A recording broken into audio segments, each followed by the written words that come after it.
بسم اللہ الرحمن الرحیم۔ السلام علیکم ورحمۃ اللہ وبرکاتہ۔ سب سے پہلے تو میں اپنے ساتھ چلنے والے کہ جو لوگ میرے ساتھ اس روحانی اور اس مبارک سفر میں قدم با قدم شانہ بشانہ میرے ساتھ ساتھ پہلے دن سے اس روحانی سفر میں شامل ہے، میں ان تمام لوگوں کو کہ جو ہمارے خانوادے میں مرید ہیں، کہ جو ہم سے عقیدت رکھتے ہیں، جو ہم سے محبت رکھتے ہیں، جو ہمارے سلاسل کے ذکر و اذکار اور بالخصوص عملیات کا سبق لیتے ہیں اور پھر اپنی منزل کی طرف آگے بڑھ جاتے ہیں، میں ان تمام لوگوں کو خوش آمدید کہتا ہوں۔ بالکل آپ کا جو سوال ہے کہ دعاؤں کے لیے کسی خاص وقت کا تعین کرنا، دیکھیں سب سے بڑی اہمیت ہے وقت کی، کیونکہ جب ہم وقت کی بات کرتے ہیں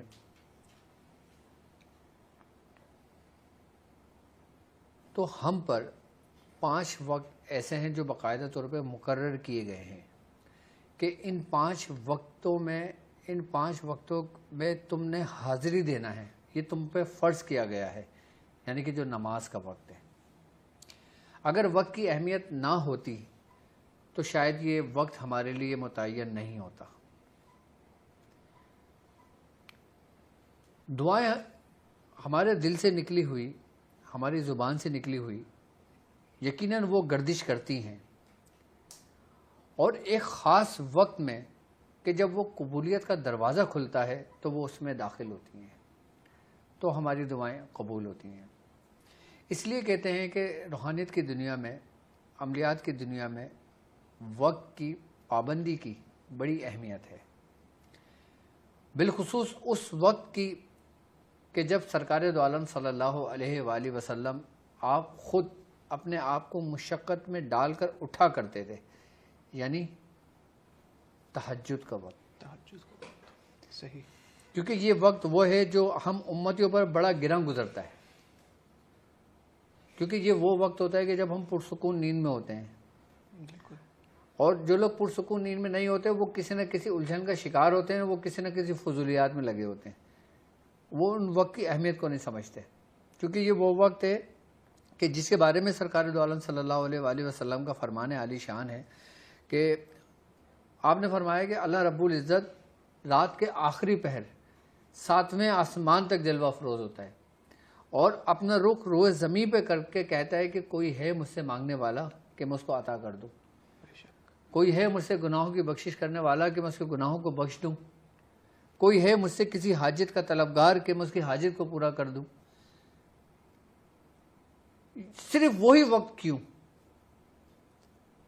اور بھی وقت ہو سکتے تھے، کیونکہ اس وقت کی وہ خاص اہمیت ہے جو حضرت آدم علیہ السلام سے چلی ہے، یعنی کہ جب سے دنیا بنی ہے اس وقت کی اہمیت ہے، وہ قیامت تک اس وقت کی اہمیت رہے گی۔ یہاں تک کہ حضرت داؤد علیہ السلام، سرکار دو عالم صلی اللہ علیہ وآلہ وسلم فرماتے تھے اپنے اصحاب کو کہ اس وقت میں اٹھا کرو، کیونکہ اس وقت میں داؤد اٹھا کرتے تھے اور اپنی اولادوں کو اٹھ کر دعا کرنے کو کہا کرتے تھے، ذکر و اذکار کرنے کو کہا کرتے تھے۔ یقیناً چاہے وہ دعائیں ہوں یا ہمارے اعمال ہوں یا ہمارے وظائف ہوں یا ہماری چلہ کشی ہوں، اس میں وقت کی بڑی اہمیت ہے۔ جو لوگ عملیات کی دنیا میں عملیات کے مسافر ہیں سفر کے، وہ اس وقت تک کامیاب نہیں ہو سکتے جب تک وہ ایک خاص وقت کا تعین نہ کر لیں۔ اب خاص وقت کے تعین کرنے سے کیا مراد ہے؟ اب جیسے مثال کے طور پہ اب میں ہوں، میری عادت ہے کہ جب رات کے 11 بجتے ہیں تو میں پڑھائی پہ چلا جاتا ہوں، جانماز بچھا کے اپنا وضو کر کے 15-20 منٹ پہلے میں تیاری شروع کرتا ہوں اور پھر اپنے 11 بجے تک یا 12 بجے کا ٹائم ہے یا 1 بجے کا ٹائم ہے یا 2 بجے کا ٹائم ہے یا 3 بجے کا ٹائم ہے، میں 15 منٹ پہلے اس سے تیاری کرتا ہوں اور پھر جو میرا وقت ہوتا ہے میں اس وقت پہ اپنی جگہ پر موجود ہوتا ہوں اور پھر پابندی کے ساتھ اسی وقت پہ میری سرکولیشن پوری گردش، میرا پورا دورانیہ گھومتا ہے۔ میں جو بھی ذکر اذکار کرتا ہوں، یاد رکھنا کہ جب کوئی سالک اپنے وقت کو تعین کرتا ہے. بزرگ فرماتے ہیں کہ اگر تم نے 40 روز تک کسی ایک خاص وقت کا انتخاب کیا اور اس کے بعد آپ نے اپنا عمل شروع کیا، جب آپ کو اس عمل میں 40 روز گزر گئے، جب آپ 41ویں روز وہاں نہیں بیٹھتے نا، تو وہ روحانیت کی آمد ہوتی ہے، اس کی حاضری ہوتی ہے، وہ گردش کرتی ہے. تو جب وہ آپ کو نہیں پاتی اس وقت پہ تو پھر وہ چلی جاتی ہے، لوٹ جاتی ہے. لیکن جب وہ آپ کو پاتی ہے تو وہ آپ کے اندر صلاحیت ہو جاتی ہے. اسی لیے عملیات کی دنیا کے اندر، وظائفات کی دنیا کے اندر وقت کو خاص اہمیت حاصل ہے کہ جب ہم اپنے مقرر کردہ وقت پر جب ہم بیٹھتے ہیں اور ریگولرس پہ بیٹھتے ہیں نا، تو پھر باقاعدہ طور پہ ہمیں جس جگہ پہ بیٹھتے ہیں اس کا بھی فیض ہوتا ہے، جا نماز کا بھی ہوتا ہے، تسبیح کا بھی ہوتا ہے، ہمارے جسم کا بھی ہوتا ہے. کیونکہ روحانیت جب آتی ہے، آمد ہوتی ہے، کیونکہ ظاہر سی بات ہے نا، دیکھو جب ہم ذکر کر رہے ہوتے ہیں اللہ کا تو اس ذکر کا اثر ہمارے پورے وجود پر ہوتا ہے. بالکل. اور وجود کے ساتھ ساتھ اس وجود سے منسوب جتنی بھی اجزاء ہیں، جتنی بھی شے ہے، جتنی بھی چیزیں ہیں، وہ سب اس سے اثر رکھتے ہیں، وہ متاثر ہوتی ہیں، اس کے اثر کو قبول کرتی ہیں. اسی لیے تو آپ دیکھتے ہیں کہ بزرگ کی استعمال کی ہوئی چیزوں میں برکت ہوتی ہے. بے شک. کیوں ہوتی ہے بھائی؟ اس لیے ہوتی ہے کہ انہوں نے ان چیزوں کو اپنے ساتھ رکھا اس وقت جب نور کا ظہور ہوا اور ان چیزوں پہ بھی اس کا اثر رہا. جب ذکر الہی ان کے دل میں سرایت کرا تو اس کا اثر اس میں رہا، اس لیے ان چیزوں میں بھی برکتیں ہو گئی. کہ جیسے اللہ تعالیٰ قرآن میں فرماتا ہے سورہ بنی اسرائیل میں کہ پاک ہے وہ ذات جو لے گئی اپنے بندے کو رات ہی رات میں. اور آگے کیا فرماتا ہے کہ اس کے ارد گرد بڑی برکتیں ہیں. اس کے ارد گرد بڑی برکتیں. ارد گرد برکتیں کیوں ہیں؟ اس کے محبوب کی وجہ سے. صحیح. اب ظاہر سی بات ہے جب محبوب وہاں موجود تھے اور جب وہاں تجلیات الہی کا ظہور ہو رہا تھا تو تجلیات الہی کا ظہور پورے ہر شے میں سرایت کرتا ہے، اس لیے برکتیں ہر جگہ پھیل جاتی ہیں. اسی طریقے سے جب ولی اللہ کا ولی جب اپنے رب کو پکارتا ہے اور جب اس پکار کا اس کو جواب ملتا ہے نا، تو اس کے اثر میں اس کے متاثر، اس کے اثر رکھنے والا اس کا پورا گھر اور اس کے پوری ہر چیز برکتیں ہونے لگتی ہیں اس میں. اور یہ اتنا آسان نہیں ہے، اس کے لیے اپنی زندگی کو صرف کرنا پڑتا ہے، اپنے وقت کو قید کرنا پڑتا ہے. یقیناً ہماری دعائیں ضرور پہنچتی ہیں لیکن وہ دروازے پہ رہ جاتی ہیں، دروازہ بند ہوتا ہے. ہر مسلمان جو اپنے رب سے دعا کرتا ہے نا بوجھ جاتی ہے. اور آپ چاہتے ہو کہ آپ کی دعاؤں میں اثر ہو اور قبول ہو تو آپ دعا کرنے سے پہلے درود پاک پڑھو اور سب سے پہلے اپنے ماں باپ کے حق میں دعا کرو. ماں باپ کے حق میں. اور اس کے بعد جو آپ سے منسوب لوگ ہیں نا ان کے حق میں دعا کرو. تو بزرگ فرماتے ہیں کہ یہ ایسا راز ہے، یہ ایک ایسی چابی ہے جو بند دروازوں کو کھول دیتی ہے. صحیح. اچھا، کچھ دعائیں اگر جو قبول نہیں تو ان کا بھی اجر ہے؟ بالکل اس کا بھی اجر ہے، کیونکہ دیکھیں بعض دعائیں ہماری قبول نہیں ہوتی، اس کی وجہ یہ ہوتی ہے کہ ہو سکتا ہے جو تم اپنے رب سے مانگ رہے ہو وہ تمہارے حق میں بہتر نہیں ہے. بہتر نہ ہو. صحیح. اللہ تعالیٰ اگر تمہیں آزمائش میں ڈالتا ہے، یعنی کہ جو تم مانگ رہے ہو اور تکلیف میں آ گئے، تو اس کا مطلب یہ کہ تمہارے حق میں ابھی اس وقت بہتر نہیں ہے. اور اگر تمہیں اس وقت صبر آ جائے تو سمجھ لو کہ یہ آگے جا کے تمہیں ملنا ہی ملنا ہے، اگر تمہیں صبر آ گیا. اچھا، ہمارے بزرگ تو فرماتے ہیں اس روحانیت کی دنیا میں کہ تم اگر کسی کو دعا میں مانگتے ہو اور وہ تمہیں نہیں ملتا، تم دوبارہ کوشش کرو. پھر نہیں ملتا، تم 3 دفعہ کوشش کرو. جب نہیں ملتا نا تو 4تھی دفعہ میں استغفار پڑھو. کیوں؟ حق میں بہتر نہیں. کیونکہ تم وہ مانگ رہے تھے جو مشیت الہی کے خلاف تھا. صحیح. اللہ تعالیٰ اپنے بندوں پر بہت مہربان ہے. اچھا ایک بات بتاؤ، اگر ساری دنیا دعا مانگے اور ساری دنیا کی دعائیں قبول ہو جائیں تو اس ذات پہ کوئی فرق پڑے گا؟ نہیں پڑے گا. بے شک نہیں پڑے گا. بالکل بھی نہیں پڑے گا. وہ سب کو جو چاہے عطا کر دے. ہر بندہ اگر سونے کا پہاڑ مانگے تو اس کو اتنا سونے کا پہاڑ ملے جہاں تک نظر جائے سونے کا پہاڑ ہو، اور دنیا میں جتنی آبادی ہو سب کے پہاڑ ہو. بالکل. جی، یہاں پہ مجھے ایک حدیث کا مفہوم یاد آ رہا ہے کہ حضور سیدنا کریم صلی اللہ علیہ وسلم نے فرمایا کہ جن کی دعائیں قبول نہیں ہوتی یا جو دعائیں قبول ہونے سے رہ جاتی ہیں تو قیامت والے دن ان دعاؤں کا ایسا اجر ملے گا کہ لوگ تمنا کریں گے کہ کاش ہماری دنیا میں کوئی بھی دعا قبول نہ ہوئی کوئی بھی دعا قبول نہ ہوتی. بے شک وہی بات آ گئی نا صبر والی, صبر والی. بے شک. کہ آپ دعا کرنے کے بعد شکوہ نہ کرو. شکوہ نہ کرو. مطلب لوگ ایسے ہوتے ہیں نا کہ ذرا سے ان کے اوپر کوئی آزمائش آتی ہے تو وہ فوراً بولنے لگتے ہیں کہ کیا میں ہی ملا تھا, معاذ اللہ, معاذ اللہ. کہ یا میں تھا تو میں نے برداشت کر لیا. ایسے ہوتے ہیں لوگ, بالکل ہوتے ہیں. سنا ہوگا تم نے بھی. بالکل. تو ہمیں ایسے کلمات نہیں کہنا چاہیے کہ جو کلمات, دیکھو ایک بات یاد رکھنا, ہم جو بھی کلمات کی ادائیگی کرتے ہیں نا, یا جو بھی ہم بولتے ہیں, وہ چیز اثر رکھتی ہے. بے شک لفظوں کا اثر ہے. لفظ گونگے نہیں ہیں, لفظ کاٹتے بھی ہیں, لفظ بولتے بھی ہیں. بولنے سے ہی تو سزا ہے, بولنے پہ ہی تو جزا ہے.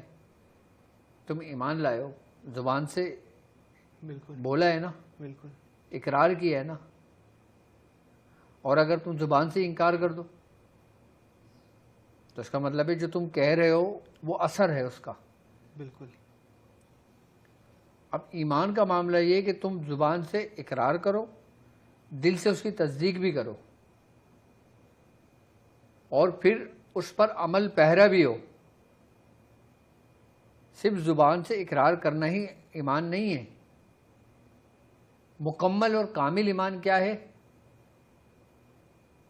کہ تم نے پوری طریقے سے اپنے آپ کو اس رنگ میں ڈھال لیا جس کا تمہیں شریعت نے حکم دیا تھا. اب جیسے ایک بدو نبی کریم صلی اللہ علیہ وسلم کے پاس آیا, کہنے لگا یا رسول اللہ میں ایمان لانا چاہتا ہوں. فوراً اللہ نے فرمایا اے نبی ان سے کہہ دیں یہ یوں نہ کہیں کہ ایمان لائیں, بلکہ یہ یوں کہ مسلمان ہوئے. ایمان ہنوز تو ان کے دلوں میں داخل ہی نہیں ہوا ابھی. ہم مسلمان کب ہوتے ہیں؟ کہ جب ہم زبان سے اقرار کرتے ہیں. ایمان والے کب ہوتے ہیں؟ جب ہمارا دل گواہی دیتا ہے, تصدیق کرتا ہے اس کی. اور ایمان کامل کب ہوتا ہے؟ کہ جب ہم اس سے عمل پیرا ہو جاتے ہیں. بے شک ایسے ہی ہے. اچھا, یہ دعاؤں والا ماشاءاللہ سے بہت اچھے طریقے سے آپ نے ڈسکرائب کیا اسے. اچھا, دوسرا سوال یہ کہ کیا سچ ہے کہ ماضی کے گناہ ہماری قسمت کے راستے بند کر دیتے ہیں؟ کوئی ماضی کے گناہوں کا امپیکٹ ہمارے فیوچر پہ یا ہمارے پریزنٹ پہ, حال پہ بھی پڑتا ہے؟ دیکھو ایک بات یاد رکھنا, گناہ کوئی بھی ہوتا ہے ایک اثر چھوڑتا ہے. ابتدا میں گناہ ہمارے دل کو مردہ کرتا ہے. ابتدا میں گناہ ہمارے دل کو مردہ کرتا ہے, اور انتہا میں یہ ہمارے روح پہ داغ چھوڑ جاتا ہے. جسے ہمیں احادیث میں ملتا ہے کہ سرکار دو عالم صلی اللہ علیہ وآلہ وسلم کا فرمان ہے نا کہ جب کوئی شخص گناہ کرتا ہے تو اس کے دل پہ ایک ڈاٹ لگ جاتا ہے, یعنی کہ کالے رنگ کا دھبا لگ جاتا ہے. اور جب وہ پھر اس گناہ کی تکرار کرتا ہے, یعنی کہ اس گناہ کو ترک نہیں کرتا, تو وہ دھبا بڑھتا رہتا ہے یہاں تک کہ اس کے پورے دل پر غالب آ جاتا ہے اور اس کو اندھیرے میں لے جاتا ہے, وہ مردہ ہو جاتا ہے. اچھا, بعض گناہ ایسے ہوتے ہیں کہ جن کی توبہ استغفار سے ہوتی ہے, لیکن بعض گناہ ایسے ہوتے ہیں کہ جن کی توبہ مطلب تلفی سے ہوتی ہے.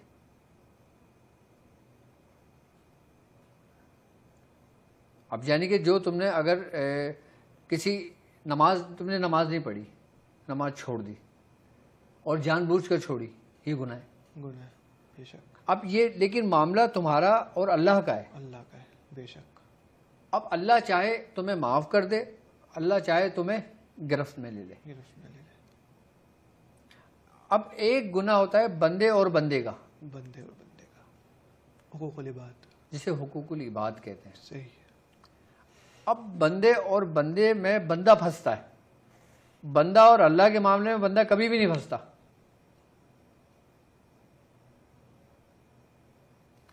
بندہ اور اللہ کے معاملے میں بندہ نہیں پھنستا. وہ تو رحمان ہے, وہ رحیم ہے, وہ غفور الرحیم ہے. اس نے تمہیں ہر حال میں ہی معاف کرنا ہے. وہ غفار ہے. غفار کا مطلب کیا ہے؟ بہت معاف کرنے والا. جب تم گناہ ہی نہ کرو گے تو وہ غفار کیسے؟ تو بندہ اور اللہ کا جو معاملہ ہے نا, وہ اتنا مطلب وہ رب کی مرضی ہے کہ وہ ہمیں معاف کرے یا ہمیں پکڑ لے. بے شک. لیکن بندے اور بندے کے معاملات میں یہاں پہ جو ہوتا ہے نا پھر وہ حق تلفی ہوتا ہے, یا کسی کے ساتھ ناانصافی ہوئی ہو, یا کسی کی حق تلفی کی ہو, یا اگر کوئی تم سے صادق ہو تم اس کی تلافی کرو, یا تم بندے سے معافی مانگو یا بندہ وہ تمہیں معاف کرے. اب بندوں کے معاملات میں ایسے معاملات ہیں کہ جیسے مثال کے طور پر میں تمہیں ایک بات سمجھاتا ہوں. جیسے حضرت موسیٰ علیہ السلام ہے, اللہ کے بندے تھے نا, اللہ کے محبوب تھے. بنی اسرائیل اللہ کی ناشکر قوم رہی. بالکل بالکل. یہاں تک کہ من سلوہ بھی اترا, اس میں بھی انہوں نے حجت قائم کی. ساری نعمت اپنی آنکھوں سے دیکھی, پھر حجت قائم کی. فرعون نے حضرت موسیٰ کو, پہلے فرعون نے خدائی کا دعویٰ کیا, اللہ چاہتا تو اسے غرق کر دیتا, نہیں کیا. فرعون نے نافرمانیاں کی, اللہ نے اس کو نہیں پکڑا. فرعون نے گناہوں کے وہ کر دیے, اللہ نے اس کو نہیں پکڑا.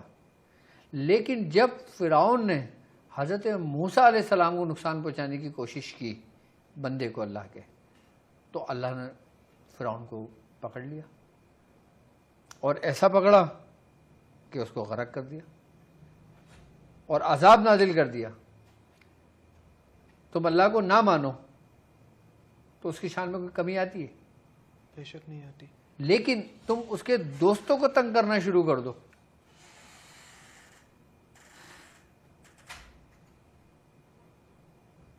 وہ تمہیں نیست و نابود کر دے گا.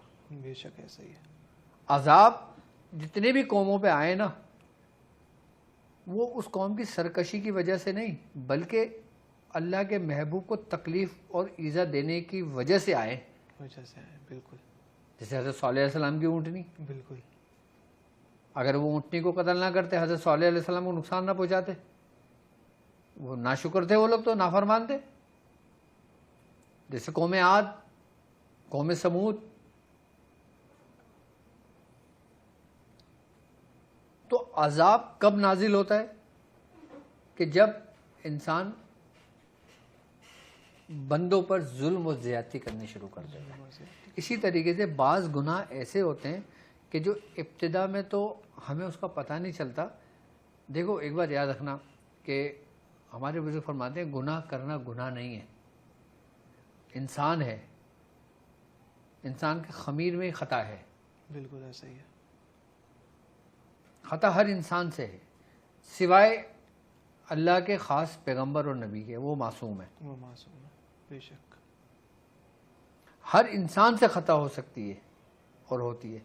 تو گناہ بھی انسان سے ہی ہوا, انسان توبہ کر لے, اللہ اسے گناہ کو بخشنے والا ہے, مہربان ہے. قل یا عباد الذین اسرفوا علی انفسہم لا تقنطوا. نبی آپ کہہ دیں کہ جو جنہوں نے اپنی جانوں پہ ظلم کر لیا ہو, وہ میری ذات سے نا امید نہ ہو.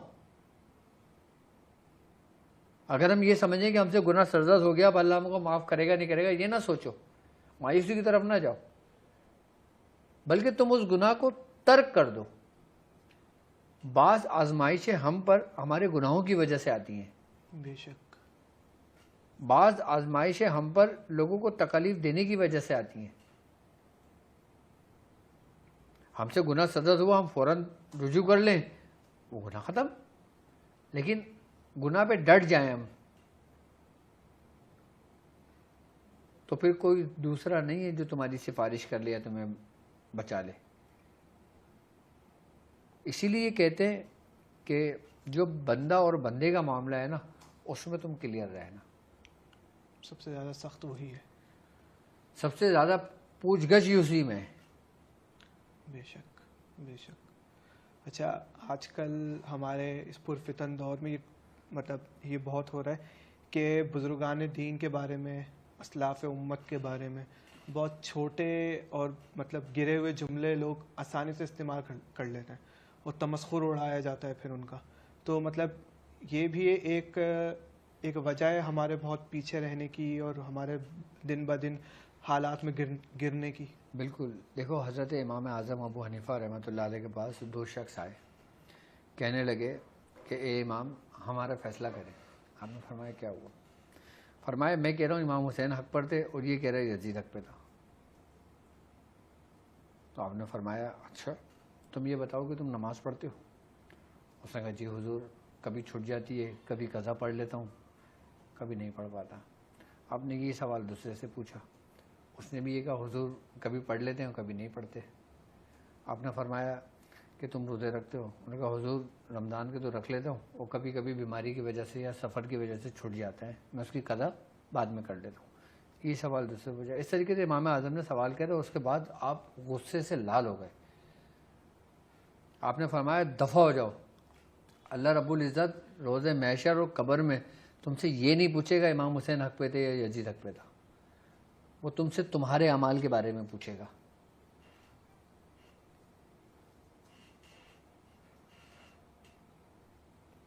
آج ہم کسی فساد میں پڑے ہوئے ہیں کہ کون حق پر ہے کون حق پر نہیں ہے.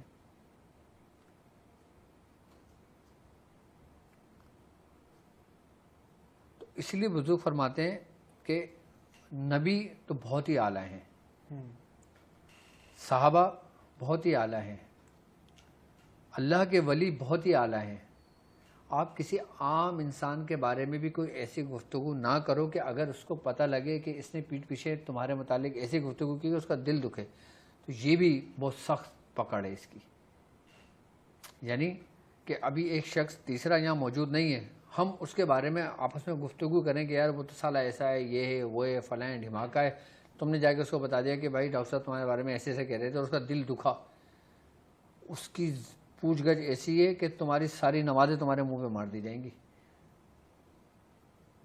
ایک عام شخص کی بات کر رہا ہوں میں تم سے.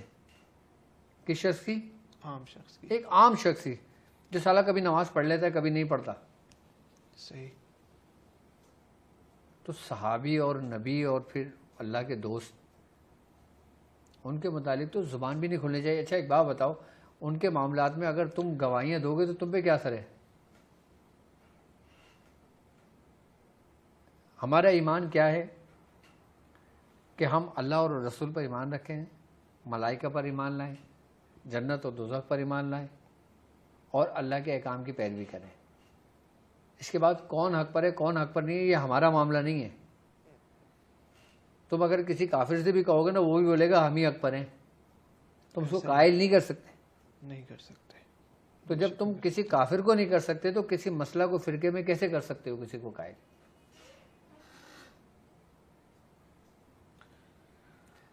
صوفیوں کا طریقہ کار کیا رہا ہے؟ صوفیوں کا طریقہ کار صرف اور صرف کہ ایک اللہ کی عبادت کرو اور سرکار دو عالم صلی اللہ علیہ وآلہ وسلم آپ کے بتائے ہوئے اعمال کی پیروی کرو، اور وہ جو رسول اللہ نے تم پر حکم کیا ہے. کیا حکم کیا ہے؟ کہ میں تمہارے بعد دو چیزیں چھوڑے جا رہا ہوں، ایک قرآن اور اہل البیت. ایک اہل بیت. ان کو مضبوطی سے تھام کے رکھو. باقی کسی کے بھی متعلق اپنی زبان نہ کھولو، ادب عزت احترام سب کی کرو. اگر کسی نے کسی کے ساتھ غلط کیا ہے تو اس پہ تمہیں کیا، اور اگر کسی نے کسی کے ساتھ اچھا کیا ہے تو اس پہ تمہیں کیا.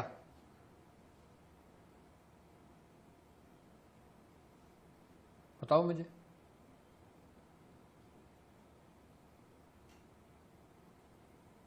بے شک ایسا ہی ہے. تو صوفیوں کا طریقہ صرف تربیت کا رہا ہے، فرقہ واریت کا نہیں.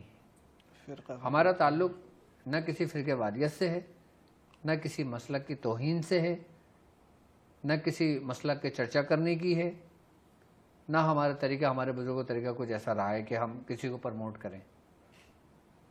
ہمارے پاس ہمارے ساتھ اس راہ سفر میں شامل اہل حدیث بھی ہیں، اہل دیوبند بھی ہیں، اہل تشیع بھی ہیں، اہل سنت بھی ہیں. ہر قسم کے لوگ شامل ہیں اس سفر میں. سب کا قرآن ایک ہی ہے نا، سب کے نبی ایک ہی ہیں نا، بے شک.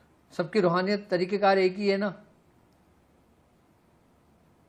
صوفیوں کو یہ رہا ہے کہ سب کو ایک پلیٹ فارم پہ رکھا.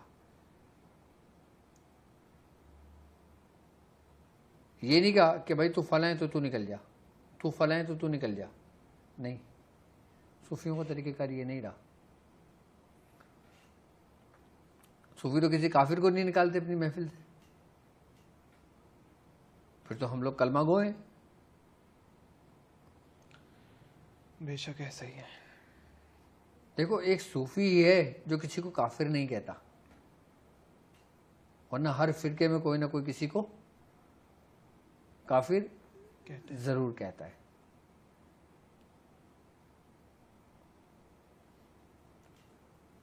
حضرت سیدنا شیخ عبد القادر جیلانی رحمۃ اللہ علیہ، آپ پہ کفر کے فتوے لوگوں نے لگائے. حضرت شیخ محی الدین ابن العربی رحمۃ اللہ علیہ، ان پہ کفر کے فتوے لگائے. حضرت منصور بن حلاج رحمۃ اللہ علیہ، ان پہ کفر کے فتوے لگائے. حضرت بابا بھلے شاہ رحمۃ اللہ علیہ، ان کی تو نماز جنازہ بھی نہیں پڑھائی تھی، اور آج ان کے مزارات پہ سب سے زیادہ کون جاتا ہے؟ مسلمان. تو بھائی آپ کے پاس کوئی ایسا آلہ نہیں ہے کہ اس کے ایمان کو جانچو کہ اس کے دل میں کیا ہے. ہمارے یہاں تو یہ ہوتا نا، ٹھک کر کے اگر کسی نے کسی کے کوئی پوسٹ ڈال دی، اس میں فتویٰ دے دیا یہ کافر ہو گیا. جبکہ امام احمد رضا خان بریلوی رحمۃ اللہ علیہ آپ فرماتے ہیں کہ اگر کسی میں کوئی ایسی بات دیکھو کہ جس پہ کفر کا فتویٰ آ رہا ہو، اور اس میں یہ دیکھو کہ اس میں 1% بھی ایمان کا کچھ باقی ہے، تو تم 1% کو فالو کرو. ہے بات یہ نہیں فتوے میں. اور یہاں تو خالی سوشل میڈیا پہ اگر کوئی پوسٹ ڈال دیتا ہے تو لوگ اس پہ فتوے دینے شروع ہو جاتے ہیں. تو ہم کس طرف جا رہے ہیں؟ یہ صوفیوں کا طریقہ کار نہیں ہے. اسی لیے بزرگ فرماتے ہیں کہ ایک وقت ایسا آئے گا کہ جس پہ خاموشی تم پر لازم ہوگی اور اسی میں تمہاری عافیت و سلامتی ہوگی. اپنے بزرگوں پہ چلو، کوئی کچھ بھی کہتا رہے، یہ تمہارا، تمہارے ایمان اور تمہارے رب کا معاملہ ہے کہ تم کون ہو، تم کیا ہو، تم کیسے ہو.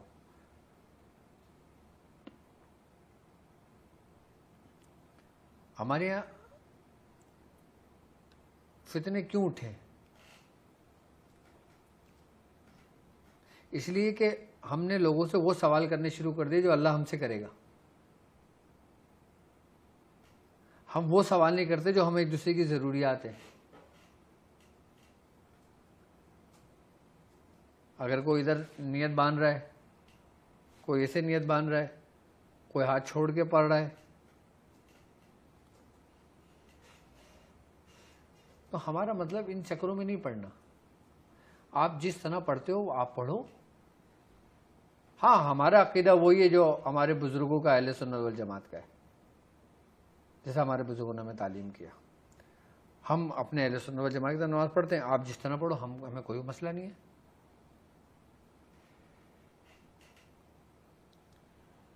ان شارٹ ہی کہ اپنا عقیدہ چھوڑو مت، دوسرے کا عقیدہ چھیڑو مت. اس میں کوئی فائدہ نہیں ہے نا. دیکھو صوفی انسان بناتا ہے، فرقے نہیں بناتا. بالکل. تو کسی صوفی کے بعد، بزرگ کے بعد تم انسان بننے جاتے ہو، اللہ کا بندہ بننے جاتے ہو. تم کوئی عالم، مفتی اور مولوی یا تم کچھ وہ بننے نہیں جاتے اس کے پاس. وہ تمہیں کوئی ڈگریاں نہیں دیتا، کوئی سرٹیفکیٹ نہیں دیتا، تمہاری دستار بندی نہیں کرتا. وہ تمہیں صرف انسان بناتا ہے، جیسا اللہ نے فرمایا کہ لقد خلقنا الانسان فی احسن تقویم. بس تم انسان بن جاؤ، بھئی یہ تمہارے لیے کافی ہے. دیکھو نا ہمارے علماء حق اور علماء سو میں نہیں ہے کیا؟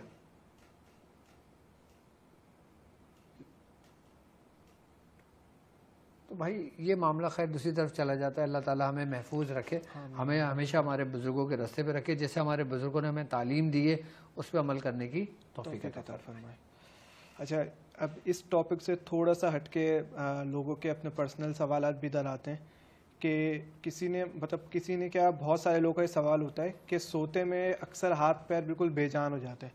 ڈاکٹر کہتے ہیں بالکل نارمل ہے، رپورٹ بھی بالکل نارمل آتی ہے، لیکن سوتے میں بہت دفعہ ان کے ساتھ ایسا ہوتا ہے. تو یہ کس وجہ سے ہے؟ اصل میں دیکھو سوتے ہوئے ہاتھ پیر ہونے کی وجہ کوئی ظاہری علامت بھی ہوتی ہیں اور پھر کوئی روحانی کیفیات بھی ہوتی ہیں. ظاہری علامت یہ ہوتا ہے کہ جیسے کسی کا خون گاڑھا ہو رہا ہے, گاڑھا ہو رہا ہے. آئینہ بسر میں کسی کو کولیسٹرول بڑھ رہا ہے, صحیح. کسی کو تھائرائڈ کا مسئلہ ہے, کسی کی بلڈ کی سرکولیشن رک جاتی ہے. بعض اوقات ایسا ہوتا ہے کہ ہم تکیے پہ ایک ہاتھ رکھ کے سو جاتے ہیں اور وہ ہاتھ ہمارا سن ہو جاتا ہے. سن ہو جاتا ہے. صحیح. غلط ہاتھ رکھنے کی وجہ سے یا غلط تکیہ رکھنے کی وجہ سے ہمارا ہاتھ پہ سن ہو جاتا ہے. تو اس میں روحانی معاملہ نہیں ہے کوئی, یہ فزیکلی پرابلم ہے. صحیح. ٹھیک ہے. لیکن روحانی معاملہ وہ ہوتا ہے کہ جو مخصوص اوقات میں ہمارا جسم سن ہونے لگے. اب جیسے سورج غروب ہو رہا ہو, جیسے دونوں وقت مل رہے ہوں, مغرب کا ٹائم ہو, جیسے فجر کا وقت ہو, جیسے نمازوں کے اوقات میں یہ کیفیت ہو کہ جب ہم نماز پڑھنے کی طرف جا رہے ہوں ہمارا جسم سن ہونے لگے, تو یہ علامتیں روحانی علامتیں ہیں. صحیح. وہ علامتیں روحانی نہیں ہیں جو سوتے ہوئے ہو رہا ہے. اچھا, سوتے ہوئے چونک کے, ڈر کے اٹھنا, سن ہونا اور خوف سے طاری ہونا, یہ اس کی ابتدائی علامت ہے کس کی؟ نیگیٹیوٹی کے اندر داخل ہونے کی. اب چاہے وہ کسی شیاطین جنات کی صورت میں ہو, چاہے وہ نظر بد کی صورت میں ہو, چاہے وہ جادو کی صورت میں ہو, چاہے وہ مختلف صورتوں میں ہو, تو اس کا پھر علاج کرانا ضروری ہوتا ہے. اس سے پھر یہ ہے کہ ہماری جو رپورٹیں کراتے ہیں تو وہ نارمل ہوتا ہے ٹیسٹ, لیکن ہماری کیفیت ایسی رہے. تو اس کا کوئی اگر آپ کوئی وظیفہ یا کوئی علاج اگر تعلیم کرتے ہیں بالکل ابتدائی سٹیج کے لیے, ابتدائی سٹیج کے لیے تو جو شخص 70 بار سورہ قریش پڑھتا ہے وہ تو ویسے ہی محفوظ رہتا ہے. اور حضرت مولا علی رضی اللہ تعالیٰ عنہ, آپ کا فرمان ہے, مولا کائنات کا فرمان ہے کہ جو شخص سونے سے پہلے سورہ بقرہ کا آخری رکوع ایک دفعہ پڑھ لے, آمنا رسول بما انزل الیہ ربی والمؤمنون, یہ جو رکوع ہے یہ ایک دفعہ پڑھ لے, اس کے بعد وہ محفوظ ہو جاتا ہے شیاطین کے, جادو کے, ہر قسم کے شر سے. یہاں تک کہ اگر کوئی دشمن تلوار لے کے تمہارے پر رات کو حملہ کرے اور تم یہ پڑھ کے سوئے ہو تو تلوار تم پر اثر نہ کرے. بے شک بے شک. سورہ بقرہ کے آخری رکوع کا اتنی خاص وہ ہے کہ جس طرح سرکار دو عالم صلی اللہ علیہ وآلہ وسلم کا فرمان عالی شان ہے کہ جو شخص سونے سے پہلے آیت الکرسی پڑھتا ہے فرشتے اس کی نگہبانی کے لیے مقرر کر دیے جاتے ہیں. یہاں تک کہ خود رسول خدا صلی اللہ علیہ وسلم کا یہ عمل تھا کہ جب آپ اپنے بستر پہ لیٹتے تو پہلے بستر کو جھاڑتے, اور جب بستر کو جھاڑتے اس کے بعد جب بستر پہ لیٹتے تو پھر دعائیں پڑھتے. بے شک. یہاں تک کہ حضرت عائشہ صدیقہ رضی اللہ تعالیٰ نے فرماتی ہیں کہ آپ سورہ فلق اور ناس پڑھتے اور ہاتھوں پہ آپ پھونک مار کے اور اپنے پورے جسم پہ پھیرتے. یہ روایتیں ہیں. یہ بالکل بالکل ایسے. آج میڈیکل سائنس یہ بات کہتی ہے کہ اگر تم چاہتے ہو کہ تمہیں پرسکون نیند آئے تو تم اپنے سونے والی جگہ کو جھاڑ کر سویا کرو, اور اپنے آپ کو ریلیکس رکھنے کے لیے اپنے اندر سوتے وقت کچھ ایسی ایکٹیویٹی کیا کرو جس سے زبان تمہاری ہلا کرے, تو تمہارا دماغ سونے لگتا ہے, نیند آنے لگتی ہے تمہیں پرسکون. اور حضور کا طریقہ کیا تھا؟ آپ بیڈ بستر جھاڑتے اور پھر لیٹتے. بالکل.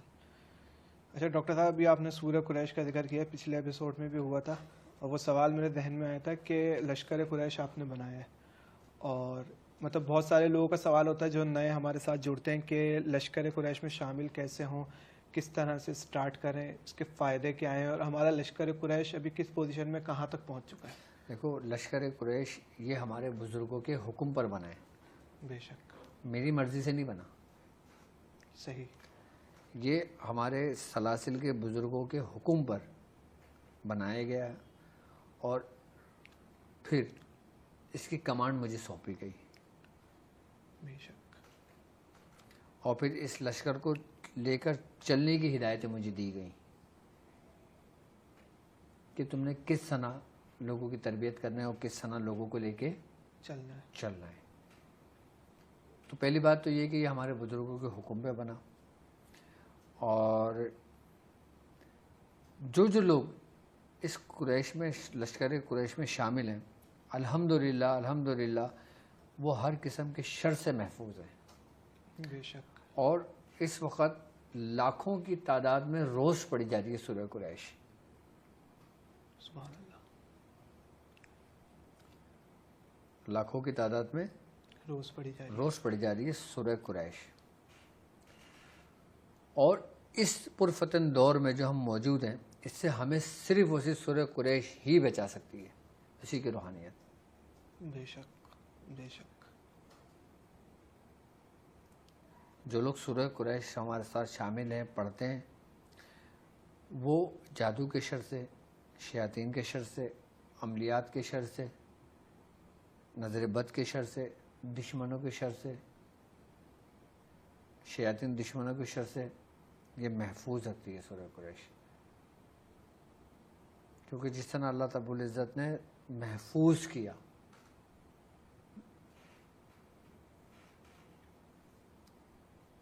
قریش کو. اچھا, جو نئے آنے والے ہیں ہمارے ساتھ شامل ہو رہے ہیں, تو اس میں شامل ہونے کا کیا پروسیس ہے؟ اچھا, اس میں جو تعداد مقرر ہے نا, وہ تعداد بھی میری مقرر کردہ نہیں ہے. صحیح. مجھے جو ہدایت دی جاتی ہے نا, میں صرف وہی بات آگے کرتا ہوں. اب وہ میرے مرشد کی طرف سے ہو, یا میرے دادا مرشد کی طرف سے ہو, یا پھر میرے خاص جن سے مجھے نسبت ہے, جن کا مجھے خصوصی فیض ہے, ہو سکتا ہے انہی کے حکم سے ہو. بالکل بالکل. میں نے کبھی زبان نہیں کھولی اس معاملے میں اپنی.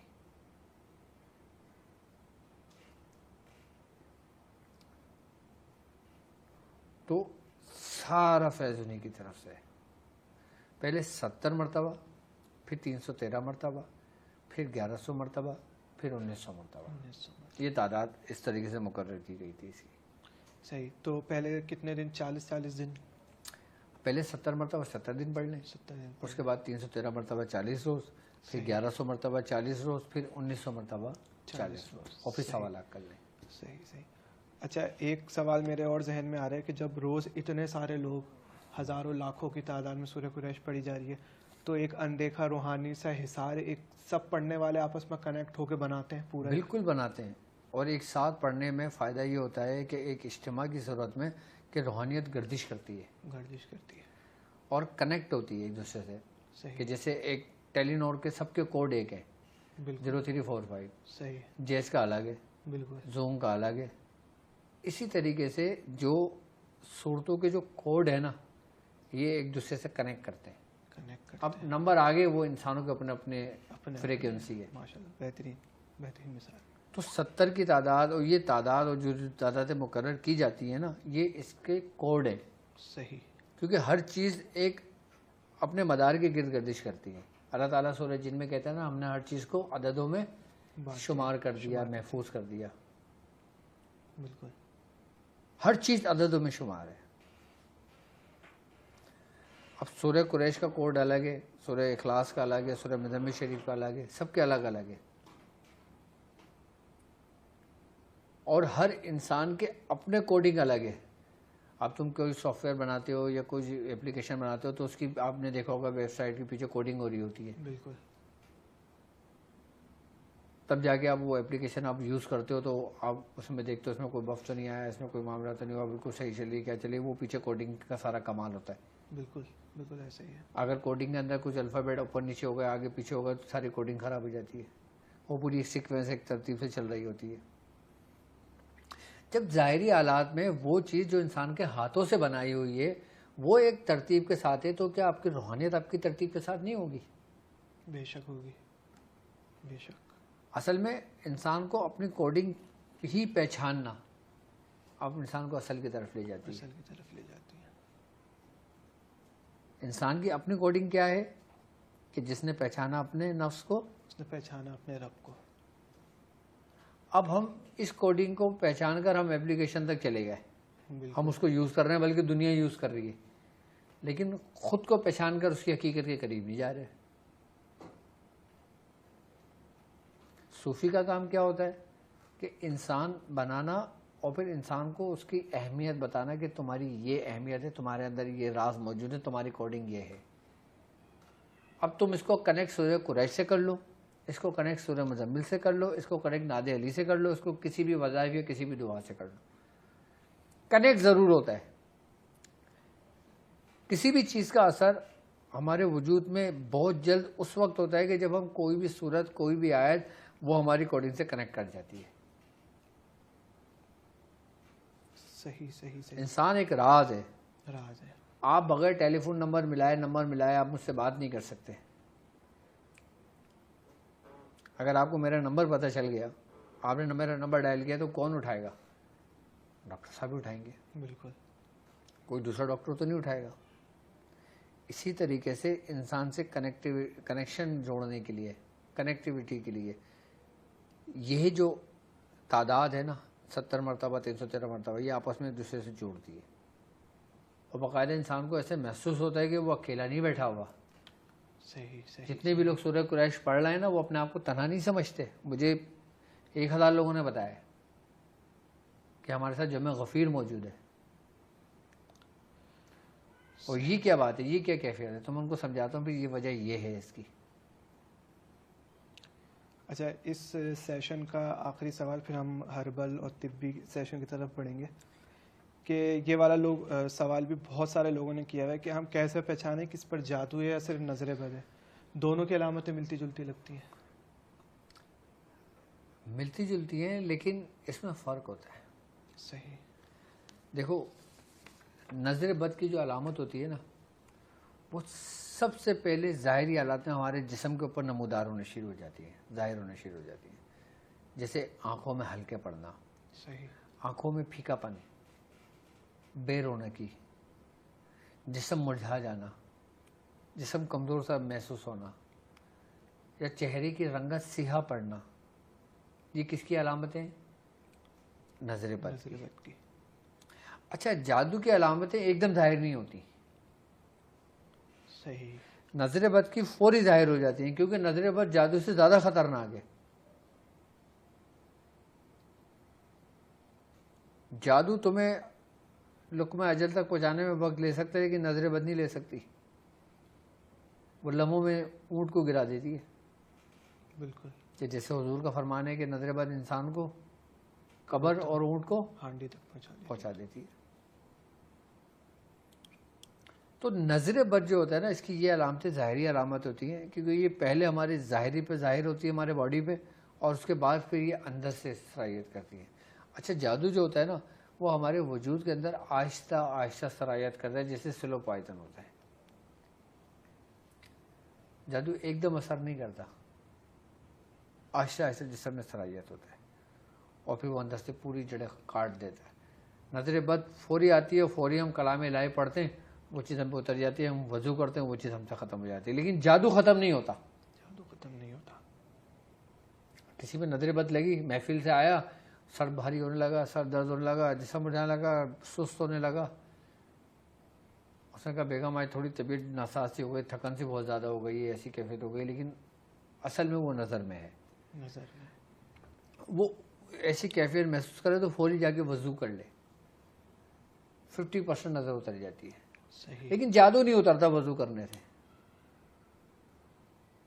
کیوں؟ کیونکہ اس کا تعلق ظاہر سے نہیں ہے, اس کا تعلق اندرونی سسٹم سے. سسٹم سے. اب جیسے ظاہری سسٹم تو تمہیں پتہ لگ جاتا ہے بیماری, لیکن اندر کیا ہو رہا ہے تمہیں نہیں معلوم. اس وقت ہے جب تک تم ٹیسٹ نہ کرا لو, رپورٹیں نہ کرا لو, پھر تمہیں پتہ لگتا ہے بھائی تمہارے جگر میں یہ ہے, تمہارے قلب میں یہ ہے, تمہارے گردے میں یہ ہے, تمہارے اس میں یہ ہے, تمہارے اس میں وہ ہے. اسی طریقے سے جادو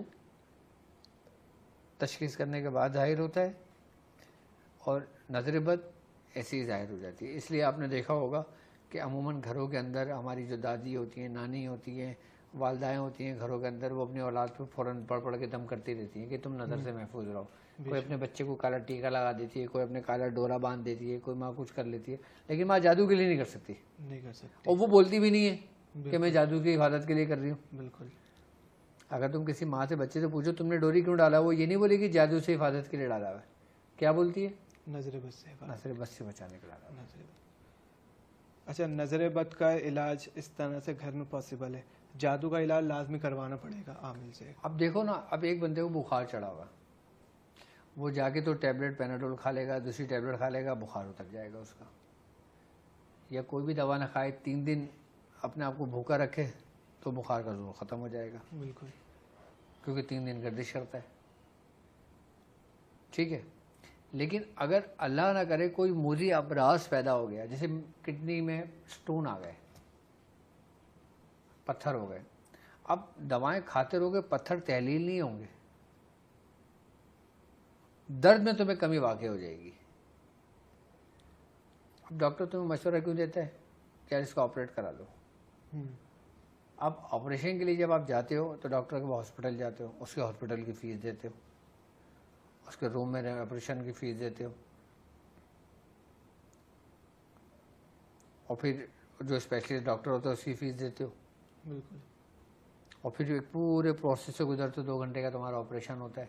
پھر وہ تمہیں پتری نکال کے ڈبے میں ڈال کے دے دیتا ہے, یہ ہماری طرف سے تحفہ ہے, لے جائیے, لیکن ہمارے بل کلیئر کر دیجیے. پھر دوائیں کھاتے رہیں, کلیئر ہو جائے گا. اسی طریقے سے جادو بھی ہوتا ہے, اور جادو کے علاج بھی ہوتے ہیں, اور پھر جادو کے علاج کے اندر خرچے بھی ہوتے ہیں. ہم میڈیکل کا تو سمجھ رہے ہوتے ہیں کہ چلو دواؤں میں خرچ ہو رہا ہے, لیکن ہمیں روحانیت میں سمجھ میں آتا ہے کہاں ہو رہا ہے. جب کہ اگر دیکھا جائے جادو کے اتار کے اندر, جادو کے اتار میں سب سے زیادہ خرچہ ہوتا ہے. کہاں ہوتا ہے, کیسے ہوتا ہے, کیوں ہوتا ہے, اس کا پورا ایک باب ہے کہ کس طرح اس کا علاج کیا جاتا ہے, کس طرح اس میں خرچہ ہوتا ہے, کس طرح اس میں صدقات دیے جاتے ہیں, کس طرح اس میں توشہ دیا جاتا ہے, کس طرح اس میں بخور جلائے جاتے ہیں, کس طرح اس میں اس کو جسم سے نکالا جاتا ہے. لیکن یہ ہر شخص نہیں جانتا یہ کام.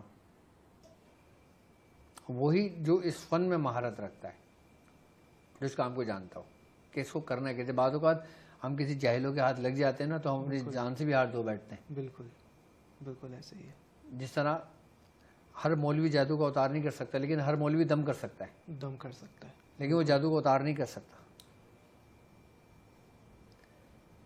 ہر مولوی نظر کا دم کر سکتا ہے, لیکن جادو کا اتار نہیں کر سکتا. جیسے ہر ڈاکٹر اسپیشل جنرل فزیشین وہ آپریشن نہیں کر سکتا. نہیں کر سکتا, بالکل نہیں کر سکتا. وہ صرف دوائیں دے سکتا ہے اورل. اور پھر تو یہ فیلڈیں بہت ملتی جلتی ہیں, آئی بات سمجھ میں. اور جب روحانیت کی جو فیلڈ ہے نا, اس کی اہمیت ہے. اہمیت ہے, کیونکہ یہاں مقابلہ ہماری اس مخلوقات سے جو اندیکھی ہے, اندیکھی ہے, ان طاقتوں کے ساتھ ہے جن کو ہم دیکھ نہیں سکتے, محسوس کر سکتے ہیں. اب بیماری ہے نا, بیماری ہمیں بتاتی ہے کہ درد ہونے سے کہ ہمیں درد کی وجہ یہ ہے, اور ڈاکٹر کیا کرتے ہیں, ٹھک کر کے اس کو نکال کر درد کی وجہ ختم کر دیتا ہے.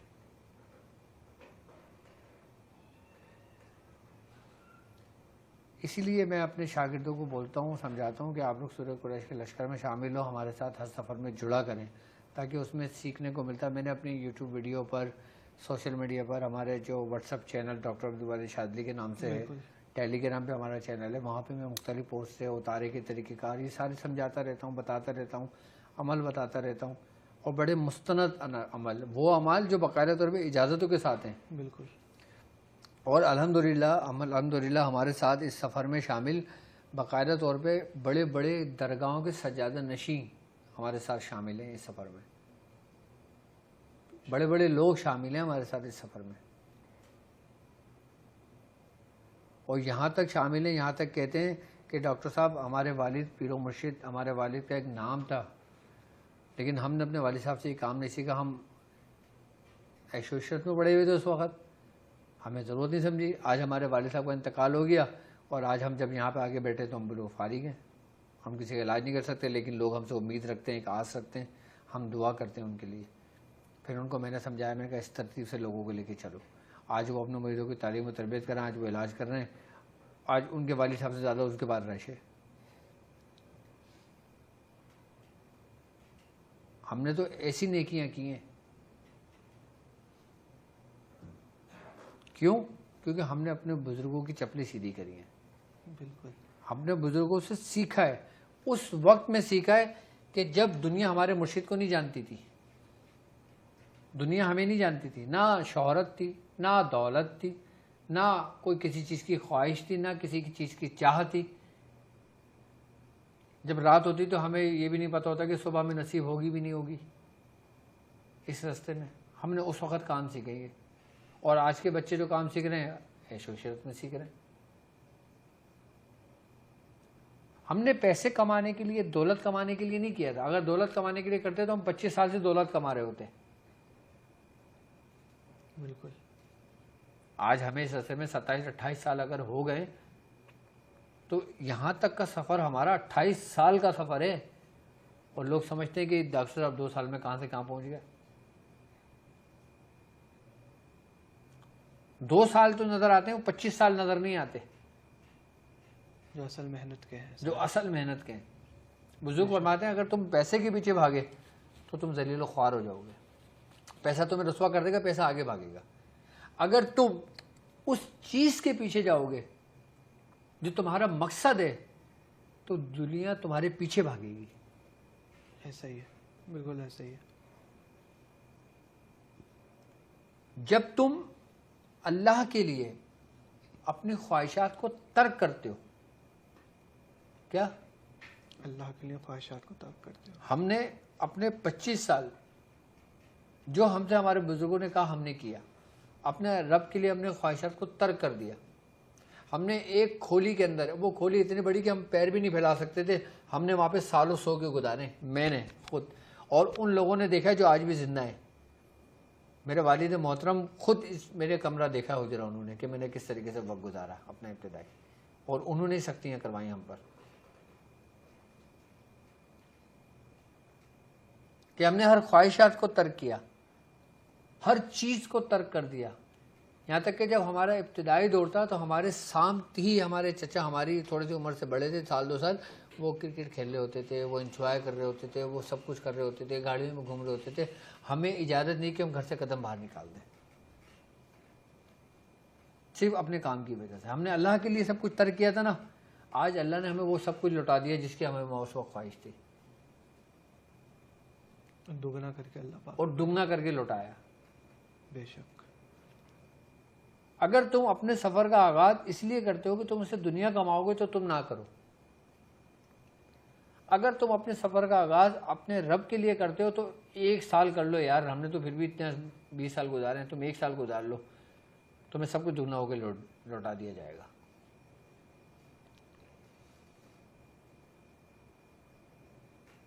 بے شک. تو ہر چیز کا اللہ تبارک و تعالیٰ آپ کو اجر دیتا ہے، 70 گنا دیتا ہے. جس طریقے کی نیکی کا اجر ہے اللہ کی راہ میں خرچ کرنے کا. لیکن آزمائش سے گزرنا پڑتا ہے. دیکھو ہم اس وقت 20 سال آزمائش سے گزرے.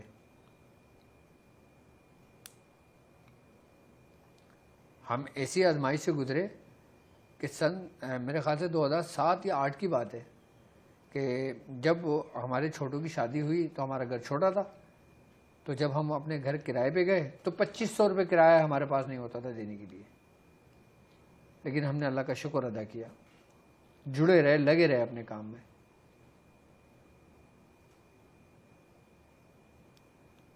ہمارے والد صاحب بتاتے ہیں جب انہوں نے آزمائش کے دن گزارے کہ انہوں نے، اگر وہ بتا رہے ہیں کہ اگر ہم 4 آنے 8 آنے کے چنے لیتے تھے تو 3 دن چلاتے تھے.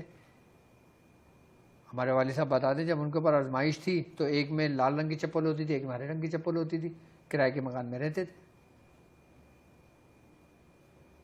اب مقصد یہ نہیں ہے کہ ہم صوفی اسی کو کہتے ہیں کہ جو اسی حالت میں مر جائے، نہیں.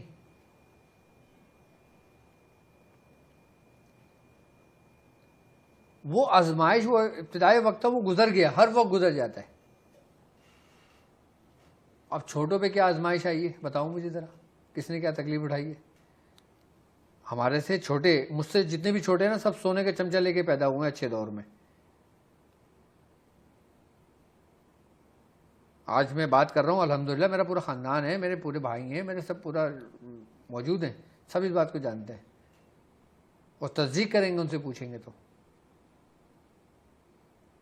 تب تک ہمارا دور تھا، ہم ایک 80 گز کے گھر میں پاپا کے ساتھ دواؤں میں رہتے تھے، اور جو چھوٹے چھوٹے دودھ کے ڈبے ہوتے تھے اس میں دوائیں رکھے ہوتے تھے، ایک چکی ہوتی تھی بس. ہم نے وہ آزمائشیں گزاری ہیں، ہم نے اس وقت میں سیکھا ہے. اور یہ چھوٹے بچے جب ابھی بڑے ہوئے نا تو یہ سونے کے چمچہ لے کے پیدا ہوئے ہیں، انہوں نے تو اچھا وقت دیکھا ہے، ہم نے وہ وقت دیکھا تھا، ہم نے اس وقت میں محنتیں کری تھی، ہم نے اس وقت میں محنتیں کری تھی. اور اس وقت ہمارے مرشد نے، ہمارے والد محترم نے اپنے اخلاص کے ساتھ ایک ایک چیز ہمیں سکھائی تھی، وہ چیز سکھائی تھی جو آج عام لوگوں کو نہیں، جو آج عام لوگوں کو سنا بھی نہیں ہوگا اور نصیب میں بھی نہیں ہے.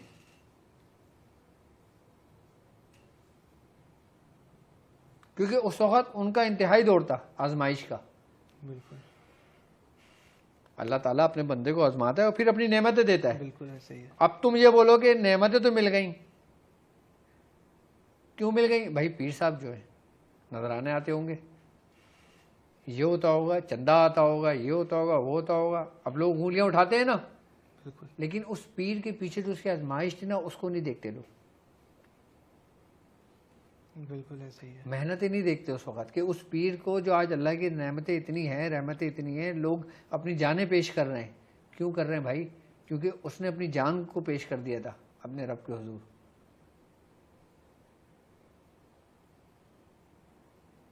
اب تم چاہو نا کہ اپنی جان کو قربان کرنا چاہو اللہ کی راہ میں، تو تم پہلے اپنی جانوں کو پاک کرو.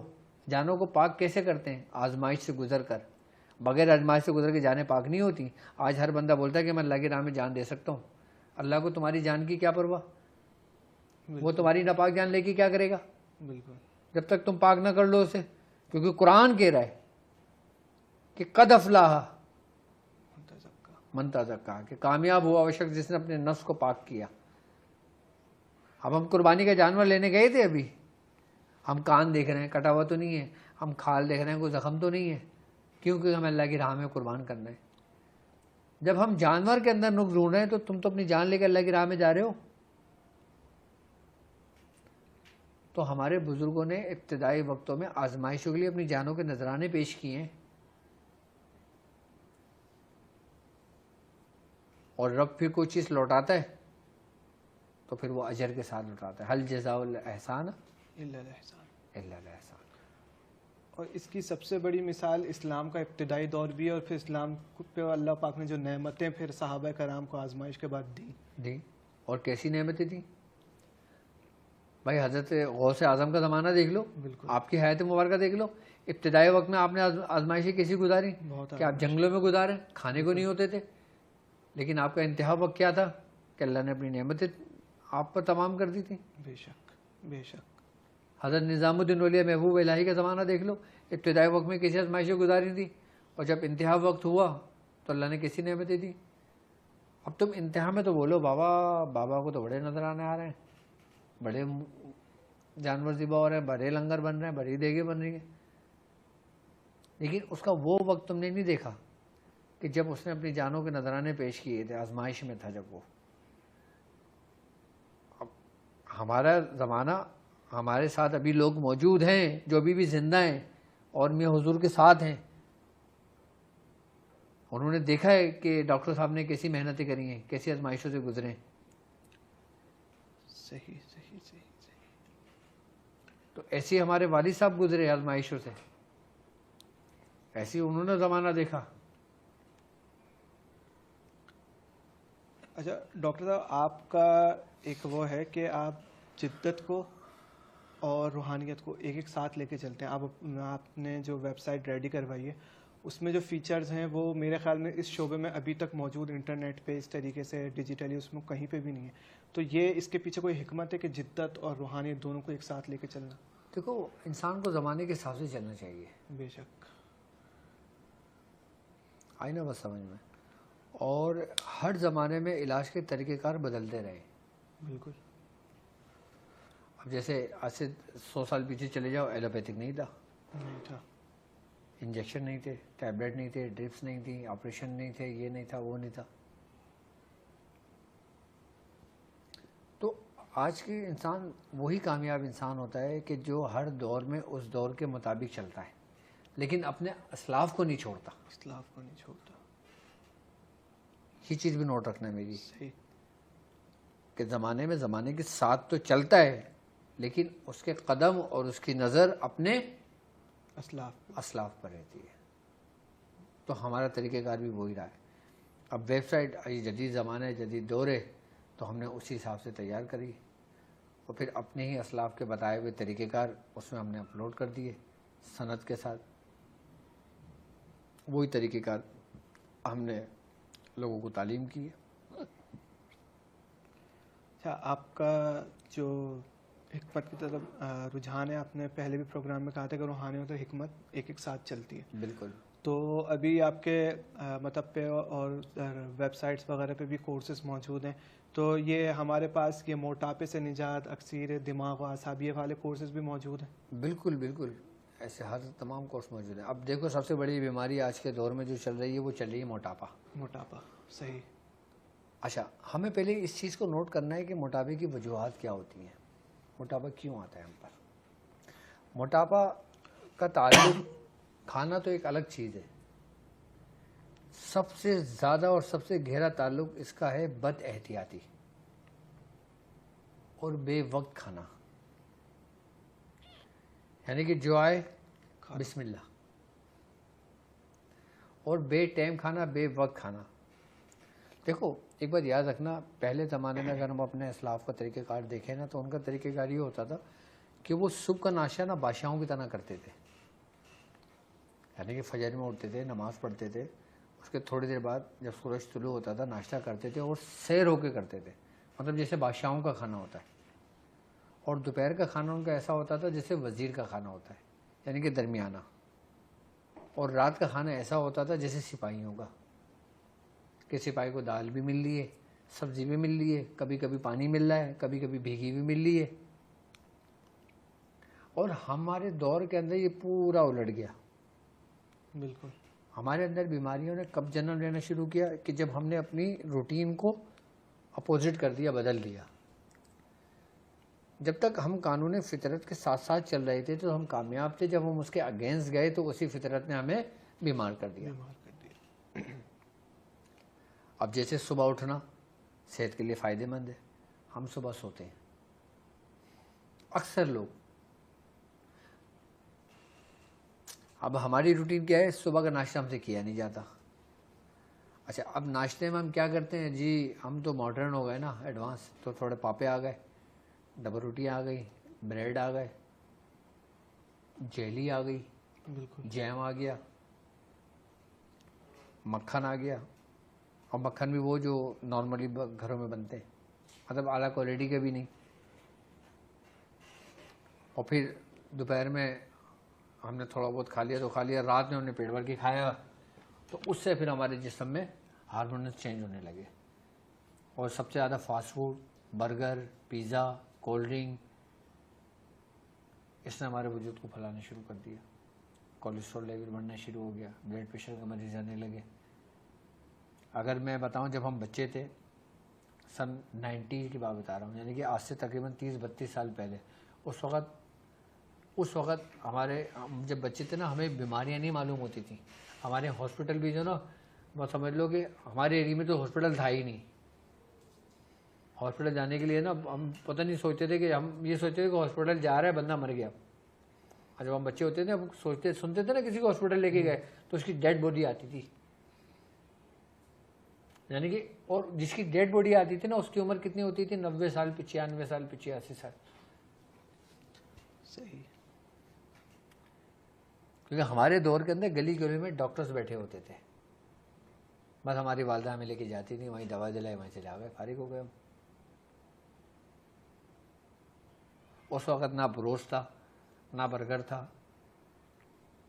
نہ پیزا تھا، نہ ایسی کوئی فضولیات تھیں. ان سب کو عروج ملا ہے 2000 میں. بالکل. 2000 میں عروج ملا ہے. تو یہ پہلے گیا تھا، لیکن عروج اس کو 2000 میں ملا ہے. ہماری بربادی 2000 میں شروع ہوئی ہے.